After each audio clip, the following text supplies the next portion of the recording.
Welcome back to this microservice architecture and design pattern series. Today we are going to have a look at the external configuration pattern. In a typical microservice environment, every service requires configuration. Things like database connection strings, API endpoints, feature flags, cache settings, retry policies, and timeout values are all configuration data. A common approach is to store these settings inside application files or environment variables deployed alongside each service. At first, this seems simple, but as the number of services and environments grows, managing configuration becomes increasingly difficult. Imagine you have 10 or 20 microservices running across development, testing, staging, and production environments. Now, suppose a database endpoint changes, or a feature flag needs to be enabled, or an external API URL needs to be updated. Without centralized configuration solution, every affected service must be updated, redeployed, and carefully coordinated. This creates operational overhead and increases the risk of configuration drift, where different services unknowingly run with different settings. What organizations really need is a single source of truth for configuration, a place where configuration can be managed centrally and consumed consistently by all services. That's exactly what the external configuration pattern provides. Instead of embedding configuration within each application, services load their configuration from dedicated configuration service during startup. This centralizes configuration management, simplifies operations, and allows configuration changes to be managed independently from application code. Let's see how this works in reality. Let's walk through the architecture. At the center of the solution, we have configuration service.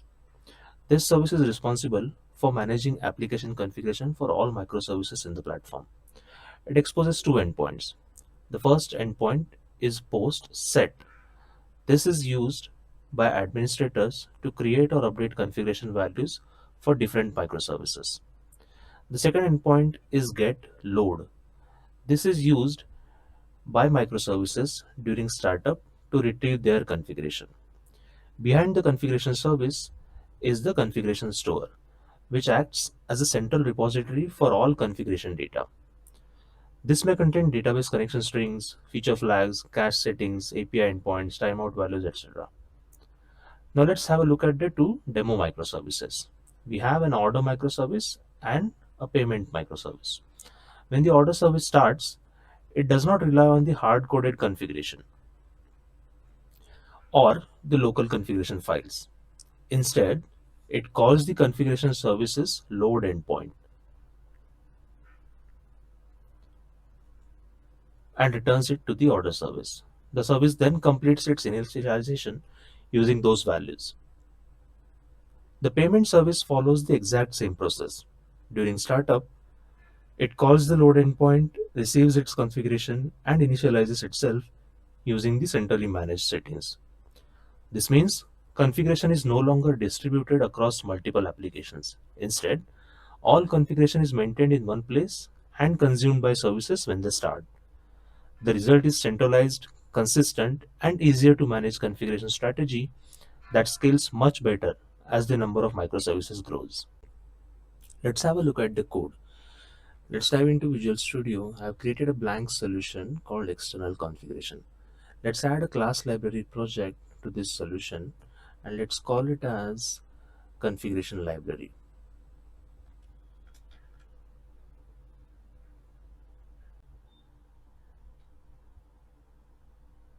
Let's add a class to represent the configuration.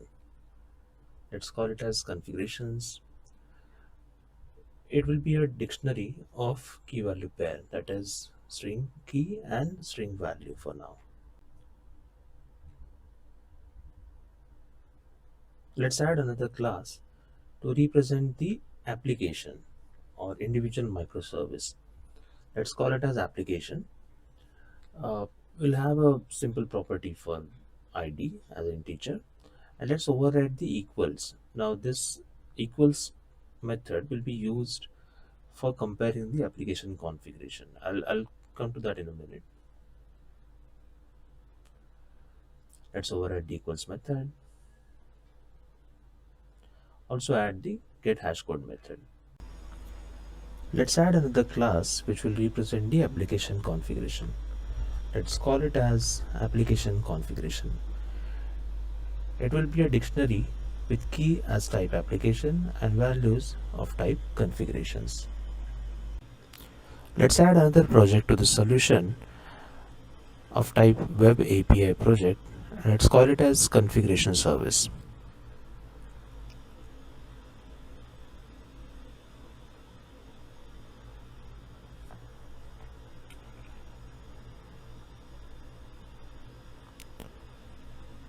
We don't need HTTPS for now. Let's call create. Let's add a project reference to our configuration library.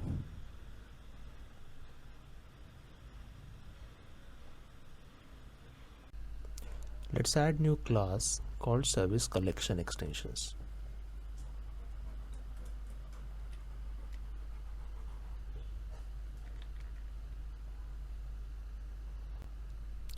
Let's mark this class as static.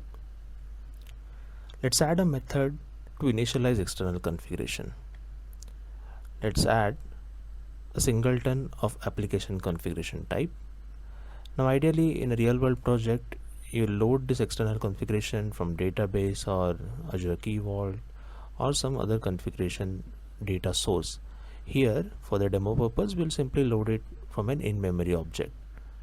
Let's add some dummy configuration for application 1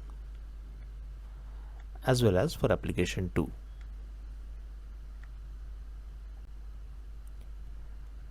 Back in the program.cs, let's call the initialize external config service in the add services to the container section.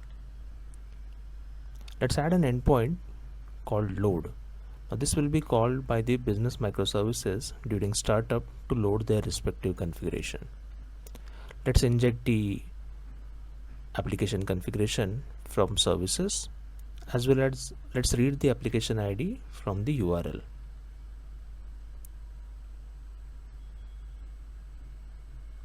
We'll check if the configuration is present for that app ID and return it accordingly. If not, then return a not found result. Let's add another endpoint called as set. This will be used by the system administrators to set the application configuration during runtime. Let's use the application ID from route, inject the singleton of application configuration, and let's read the configuration input request from the body. Let's see if the configuration for that application is present. If the application is present, then we'll update it and return the updated configuration. If not, then we'll return a not found result. Let's add a business microservice called as order service to this solution. It will be a web API project. Let's call it as order service. Don't need HTTPS for now. Let's call create. Let's add another business microservice to this project. Let's call it as payment service.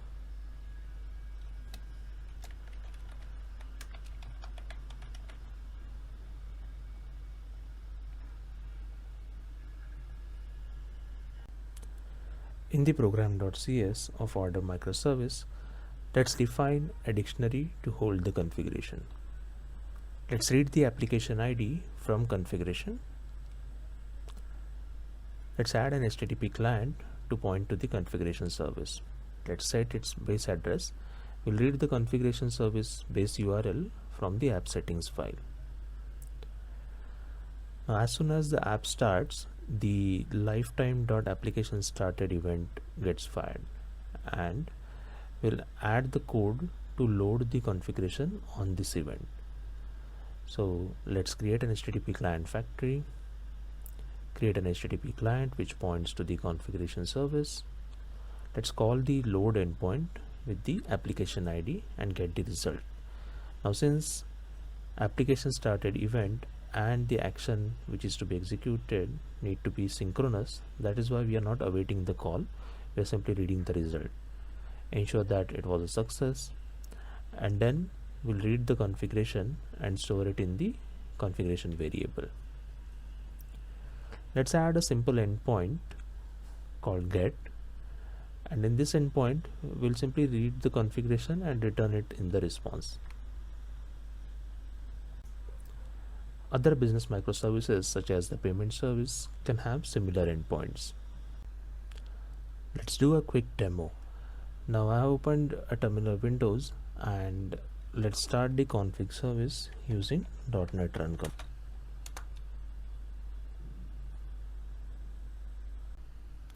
The configuration service is now running on port 5135. Similarly, let's start the order microservice using .NET Run. Now as you can see, when the order microservice starts, it makes a call to the load endpoint of the external configuration system.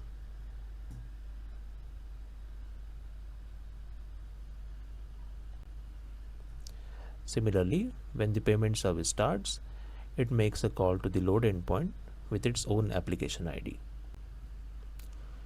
Let's use Bruno for the sending HTTP requests to our microservices. Now order microservice is listening on port 5165. Let's call the root endpoint to get its configuration. We can see setting 1 value 1, setting 1 2 value 1 2. Now let's call the admin endpoint in the external configuration service to set the configuration of service 1 with some new values. Now if we call the configuration service, we'll still get the old values because those values are loaded during startup.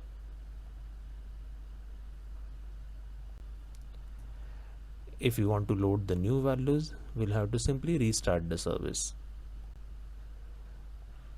Back in the terminal window, let's stop the service and let's run it again to reload the configuration. Now the order microservice is running and it has loaded its configuration from the configuration service. Let's go back to the HTTP client, and now let's read the configuration values.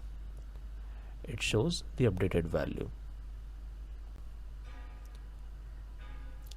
That is how the administrators can manage the configuration of various microservices.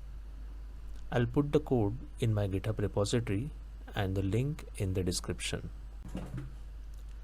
Now that we have seen the implementation, the benefits of the external configuration pattern become very clear. Instead of embedding configuration inside each microservice, we centralize it in a dedicated configuration service and make it available through a well-defined API. This gives us single source of truth for application settings and significantly simplifies configuration management across environments. In our example, both the order service and payment service loaded their configuration during startup. Neither services needed hard-coded values or environment-specific configuration files. As a result, configuration becomes independent of application code and can be managed centrally. This pattern is especially valuable in large microservices ecosystem where dozens of services may share common settings or require frequent configuration changes. Of course, introduction of a configuration service also means it becomes a critical dependency.